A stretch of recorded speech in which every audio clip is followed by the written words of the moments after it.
On our planet, there seems to be an infinite number of beautiful places one can visit, with an equal number of spectacular things to admire. It requires nothing more than a curiosity to observe what is all around you. The miracle of nature manifests in countless ways, from breathtaking vistas to the simple movements of a common heifer. The purpose of this program is to present you with the extraordinary diversity of our miraculous blue planet so that you can discover these things for yourself. In today's episode, we will visit two different corners of our planet. While these places are thousands of kilometers apart, spiritually, they are more like close relatives. Our first stop is Ethiopia in East Africa. It is dissected by the Great African Rift Valley, which is considered by many to be the cradle of humankind. In Ethiopia, we will also encounter a hyena herdsman. After that, we will cross the Atlantic Ocean to a country which surprisingly has a lot in common with East Africa.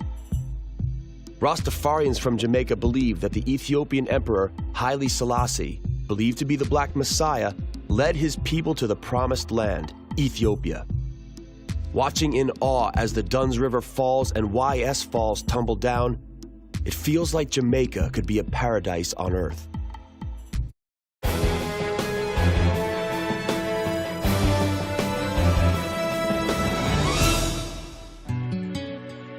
The dawn of human history most likely began somewhere here, by the lakes of the Great East African Rift Valley.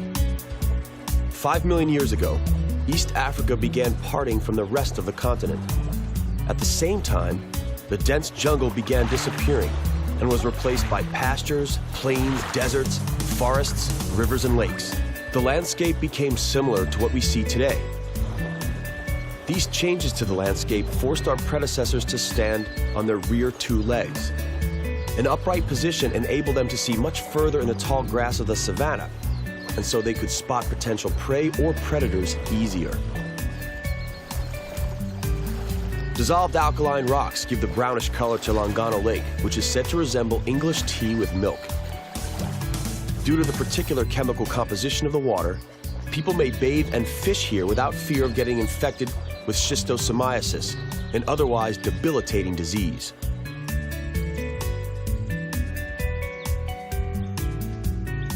The Great East African Rift Valley goes from the Red Sea through Ethiopia, Kenya, and Tanzania, all the way to the mouth of the Zambezi River.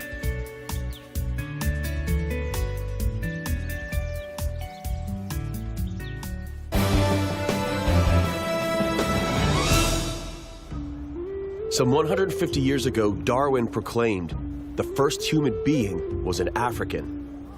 We may encounter one of the oldest predecessors of the human race in Ethiopia. All we have to do is visit the National Museum. In 1974, the American paleontologist Don Johanson discovered one of the most significant hominid remains ever found. It was an almost intact skeleton of the 3-million-year-old species Australopithecus afarensis. The skeleton, named Lucy, belonged to a woman who drowned.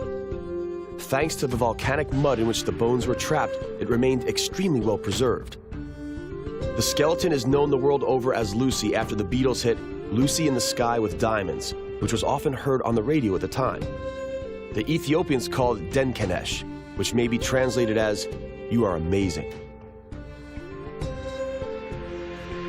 A more recent monument of human civilization can be found on a plain near the village of Tia. These stone stelae were erected sometime between the 10th and 14th century AD. Unfortunately, we still do not know by whom. It may have been a burial site, as some skeletal remains were uncovered nearby, but we haven't deciphered the exact meaning of the carved symbols yet. We may only assume that the wavy lines depict breasts, and the reliefs of swords depict warriors. This mysterious place was added to the UNESCO World Heritage Site list in 1980.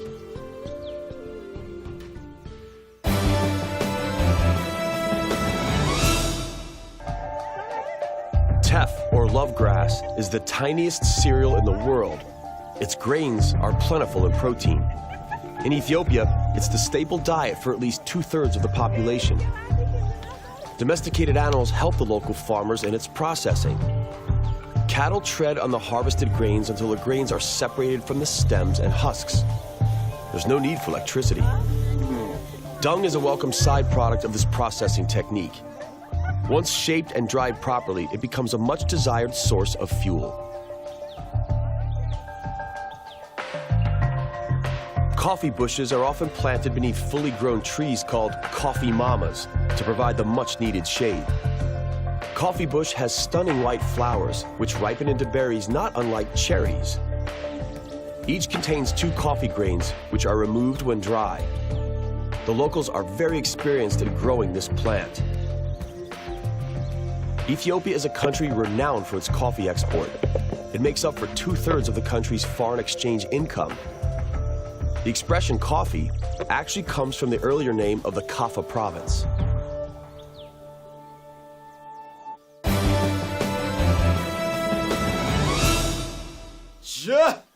Rastafari, Selassie Idols. The Rastafarian movement blends aspects of traditional Jamaican faith with elements of the Old Testament.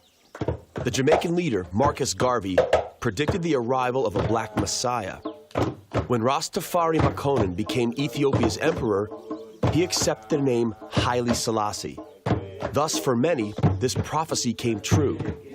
Over 2,000 Rastafarians moved to Ethiopia over the last 50 years. The followers of this peculiar faith do not eat meat or drink alcohol. They revere the sacred plant marijuana and sing songs celebrating the Lion of Judah, as they call their emperor.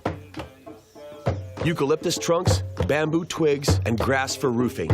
Over the centuries, the building material and the building style have not changed much in Ethiopia. There was no need to, since it stood the test of time. It requires a skilled builder and helpers capable of tying a good bamboo knot. A house like this one can be finished in about 2 weeks and should last close to 15 years.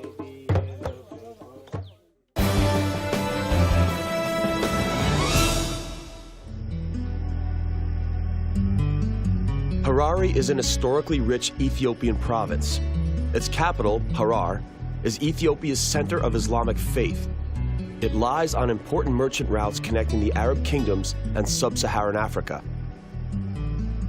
The town lies in the Churchill Mountains. Coffee and khat, or mira, are grown in its vicinity. It seems as though everything in the Harare region has to do with this plant.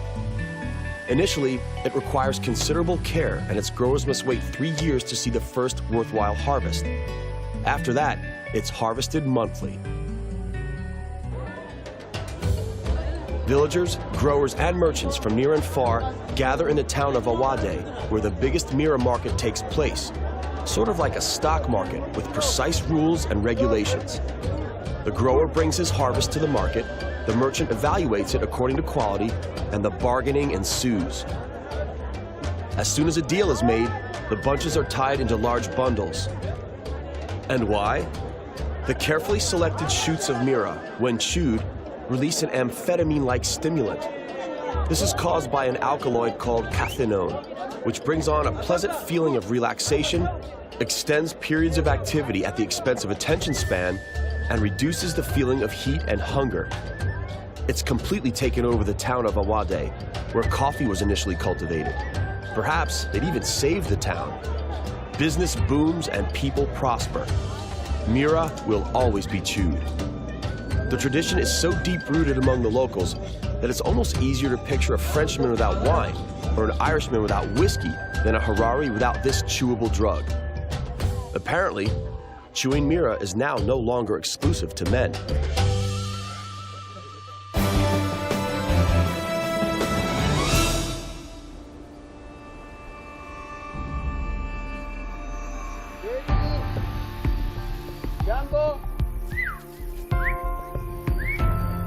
Dusk falls and feeding time comes. Each evening, Mr. Yusuf leaves for the savannah to see his hyenas. They all have names and are fed camel meat. The Harari people have maintained a close-knit relationship with hyenas over the centuries. Some even believe that they can rid themselves of evil spirits only by passing close to a hyena. Spotted hyenas were initially called the laughing hyenas because they emit a strange sound similar to human laughter. They are often considered to be scavengers, even though they are a feared predator. They have massive jaws, strong enough to crush elephant bones. The lion is the hyena's main competition in the food chain, and they often fight over prey. Sometimes, the hyenas steal a bit of the lion's kill, and sometimes, it's the other way around. Mr. Yusuf has been doing this his whole life. Hyenas can be dangerous and unpredictable, so please, don't try this at home.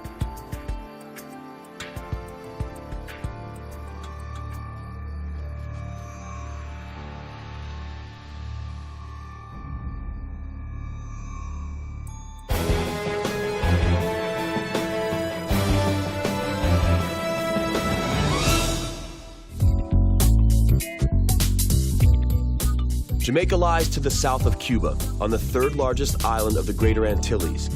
It's mostly mountainous, and the foothills are covered in an evergreen rainforest.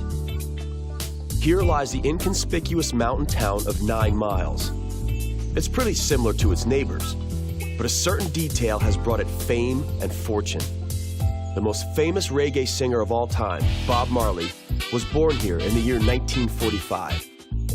Bob Marley is an idol, and the locals grow his favorite marijuana, the sacred herb of all Rastafarians and reggae lovers, in his honor. Bob Marley was born right here in this very house. Once you pay a fee, you may stroll where he was learning to walk or examine the collection of golden records and other musical artifacts. BBC declared Marley's song, One Love, the song of the millennium. Bob Marley's exceptional talent was discovered by an English producer from Jamaica, Chris Blackwell. From a poor boy, Bob became an international celebrity. He went so far as to live in one of the best addresses in Kingston. In the end, he ended up here. He died at age 36, and his remains are buried in a tomb not far from the house where he once lived. Here, important chapters of the country's history unfolded. Jamaica was discovered in 1492 by Christopher Columbus. It was then conquered by the Spaniards at the beginning of the 16th century, who wiped out the native Arawak people. In 1655, a decisive battle between England and Spain took place on this very beach, and Jamaica became part of the British Empire. The island gained its independence in 1962 and became part of the Commonwealth. The town of Orcabessa is yet another place sought out by tourists. Ian Fleming, the father of the famous agent James Bond, 007, built his villa nearby this beach, which is inaccessible to the public. Die-hard fans can approach the villa James Bond style, in secret. There's a stunning beach just below Fleming's villa with a fitting name, GoldenEye. Famous filmmakers from around the world come here for vacation.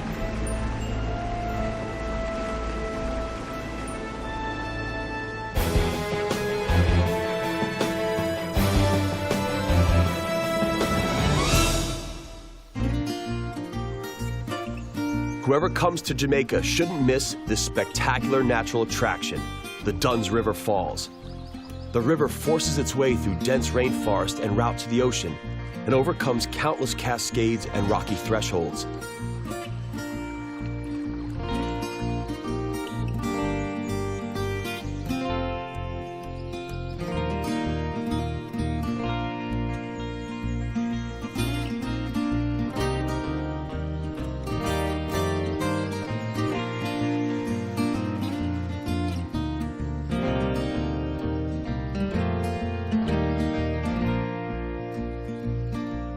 The waterfalls are more than 600 feet high, about 180 meters.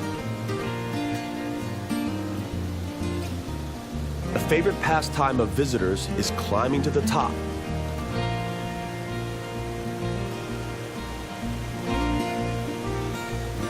The way up takes about 3 hours, but because it's in the shade and because you're surrounded the whole time by a fine mist, it makes for a refreshing walk. Just watch your step.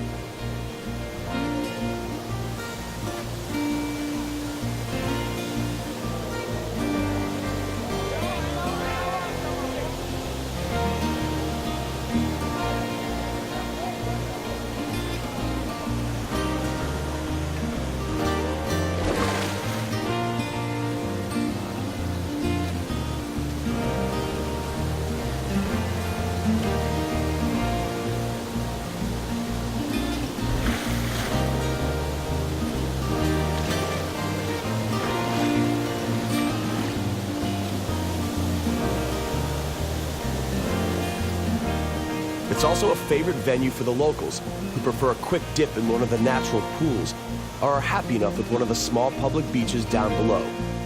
Families come here for day trips during the weekend.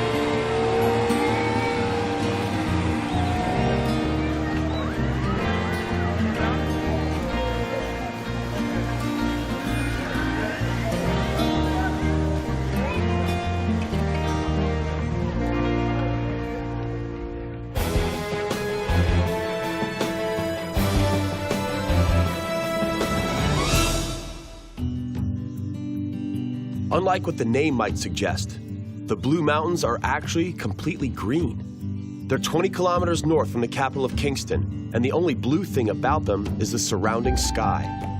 The highest peak here and in all of Jamaica is the Blue Mountain Peak, which is 2,256 meters high. It's also one of the highest points in the entire Caribbean. During clear weather, you can see all the way to Cuba from here.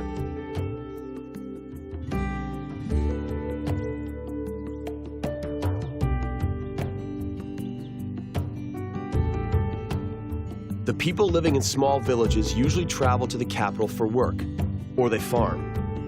There are excellent conditions here. It's cool and misty at altitude, but it never freezes. Vegetation thrives. Over 500 types of plants grow here. Many were brought along by the colonists. The Spaniards brought the royal palm from Cuba. Rhododendrons came all the way from the Himalayas. Eucalyptus comes from Australia. Bamboo, lilies of the valley, and ginger originate in the Far East, but what thrives best of all is coffee, brought from Ethiopia. Coffee cultivation has become a very profitable business. Jamaican coffee is one of the best and most expensive in the world. The renowned Jablum coffee is grown in the Blue Mountains. Jablum is an acronym made up from the words Jamaica Blue Mountains.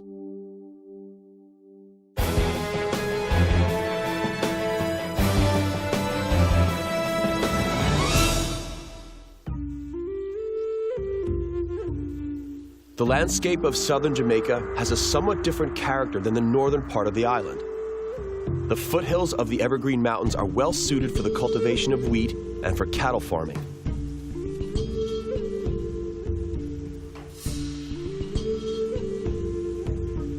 On one of the farms, racehorses are bred.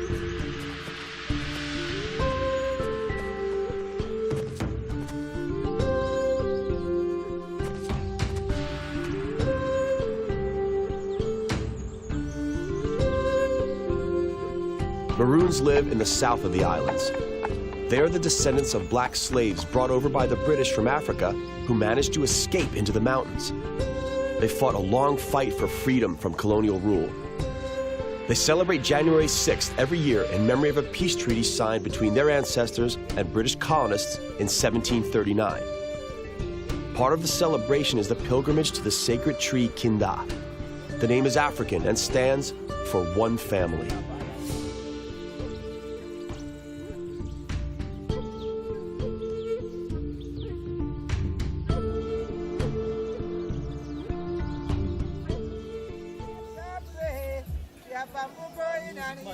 Timber was once floated into town on the river Martha Brae.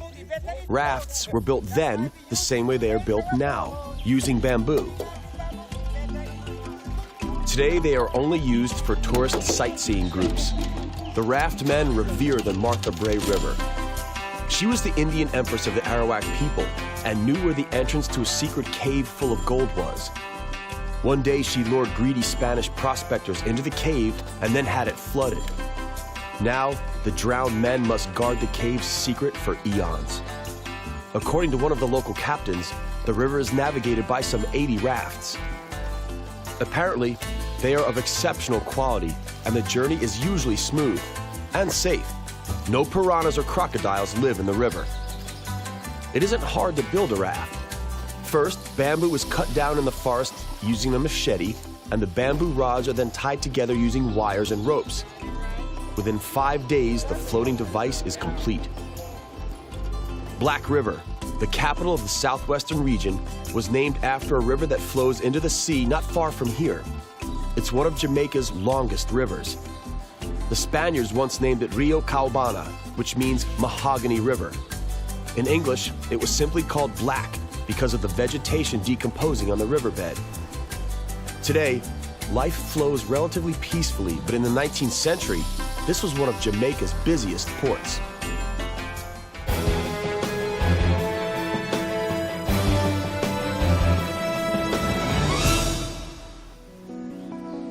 The YS waterfalls lie on the Black River. Their name is composed of the initials of their previous owners, Sir Yates and Captain Scott. Surprisingly, the tourists in Jamaica come to the waterfall only rarely. Mostly locals from the town of Black River find their way up here and come to relax at this remote waterfall. Hopefully this place will resist the boom of the tourism industry as long as possible. Its pristine beauty deserves it. While navigating the Black River, it's possible to reach the Great Morass, or Great Swamps. Mangroves are common tropical trees that grow on the banks with air roots reaching above the water's surface. Mangroves usually grow in river deltas on the seaside. They thrive in water that is neither too salty nor too fresh.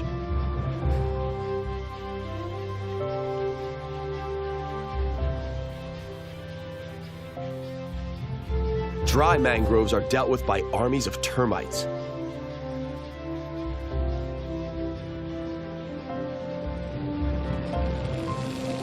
The mangrove wood is very hard, and so, while the tree is healthy, termites don't stand a chance.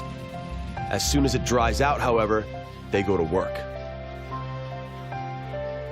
The swamps are an ornithologist's paradise. 300 types of birds live here, ranging from herons to flamingos and even ducks. With a little bit of luck, a hummingbird may be spotted.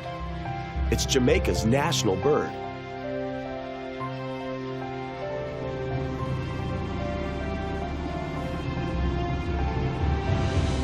Some 75 crocodiles live on this 44-mile-long segment. Apparently, they're not really aggressive. On the contrary, they're rather shy.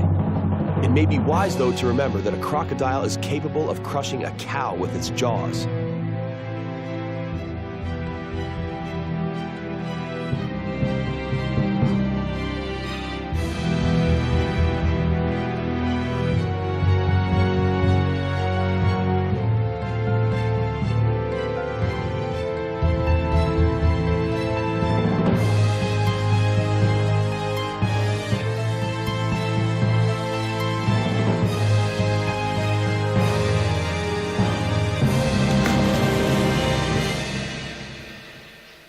Mangroves are extremely beneficial. For example, they are efficient at absorbing carbon dioxide. 1 hectare of mangroves turns 35 tons of waste into oxygen in a single year, an equivalent of what 20 vehicles emit in that same time period.